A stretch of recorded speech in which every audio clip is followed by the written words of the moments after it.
Well, my journey to becoming a Methodist deacon has resulted from the confluence of several streams of Christianity.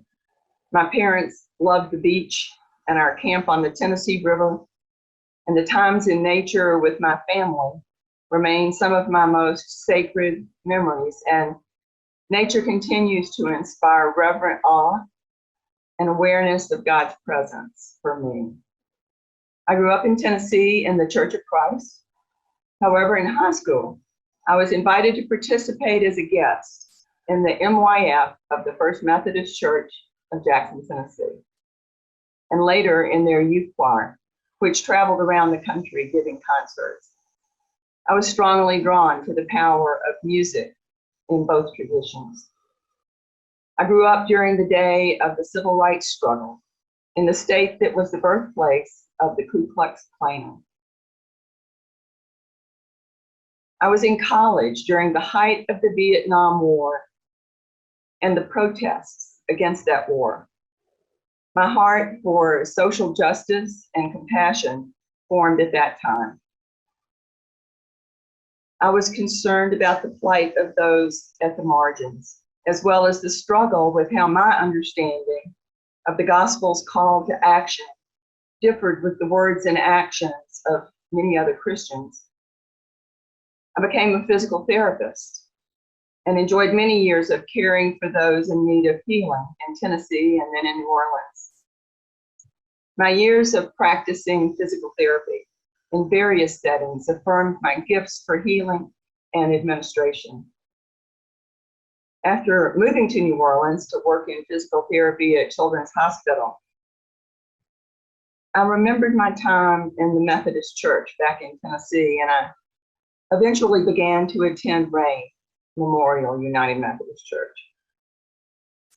And then later, while working at Mercy Hospital of New Orleans for a number of years, I studied the social justice traditions and post-Vatican II teachings of the Catholic Church.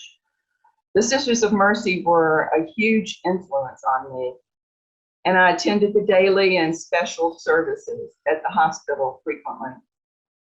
My friendship with the Sisters of Mercy taught me much about their approach to social justice and to life lived in community and under authority.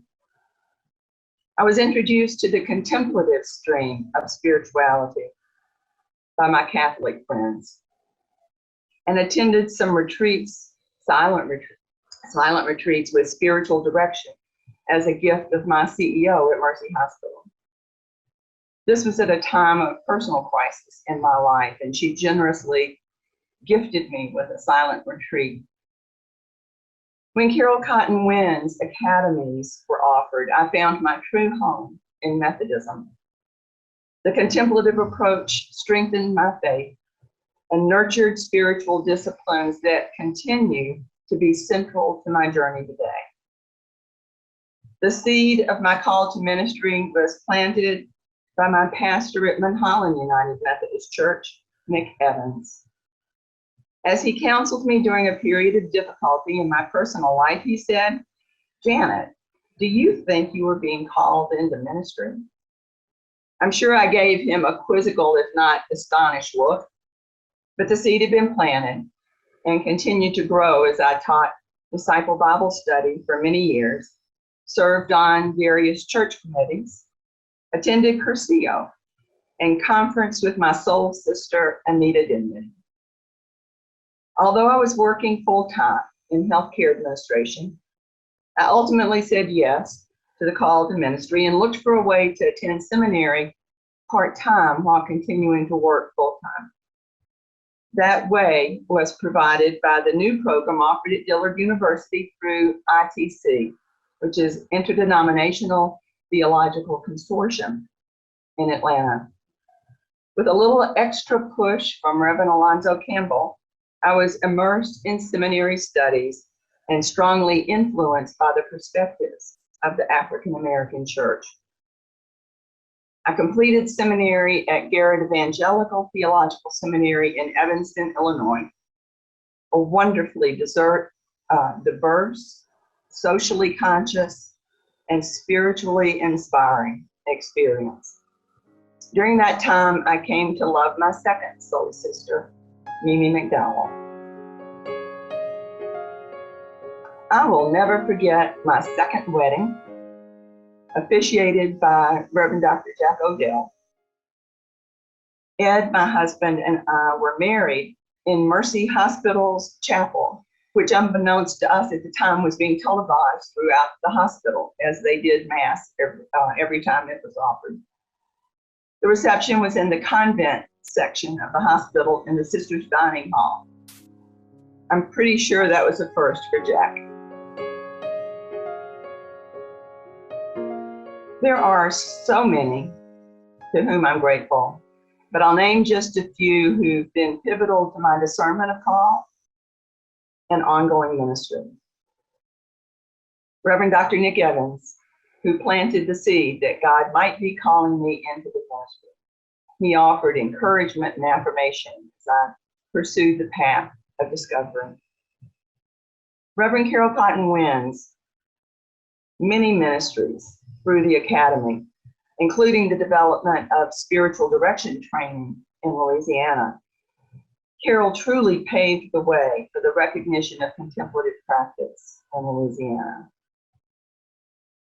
My first mentor was Reverend Bill Rowell, who was so generous with his time and helped me to discern whether to seek ordination as an elder or a deacon. Reverend Dr. Woody Hengel, who was my mentor during the provisional stage of the ordination process. He was also generous with his time and challenged me to understand my theological approach to ministry and service.